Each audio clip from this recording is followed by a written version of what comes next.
Havutancika ikaze kuri channel yacu yitwa Papa Kenji TV.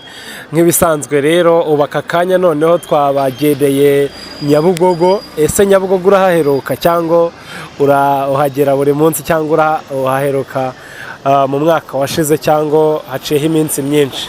Mbo rero ndahaba kubereye, ndahageze ngenda tungurwa, ngiye gutega moto emaye mbona ibintu byahinduye isura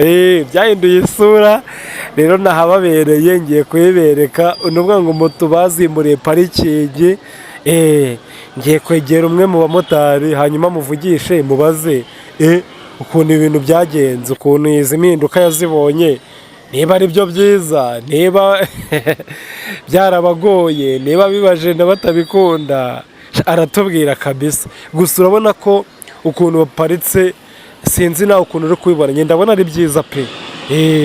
Urabona ukuntu bimeze, bari organize, urabona ko babahaye ahantu hisanzuye bitandukanye nuko mu minsi yashize nta parikingi bagiraga. Reka tugereyo turebe neza, katubane gatanu ku kandi. Niba uri mushya ntiwibagirwe gukora subscribe, share ndetse na comment utubwira uko wabibonye. Reka dukomeze. Papa Kenji TV turarambere isirabizi, ibiganiro byiza bicukumbuye. Hano ukuntu basigaye baparika moto bateye ikibuno mu muhanda.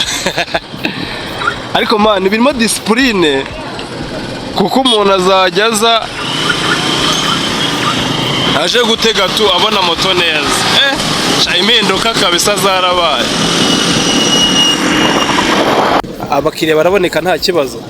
Abakiriya baraboneka gake gake nk'ibisanzwe hano, kandi tuba tunaparitse ku murongo neza, nta n'akavuyo duteza.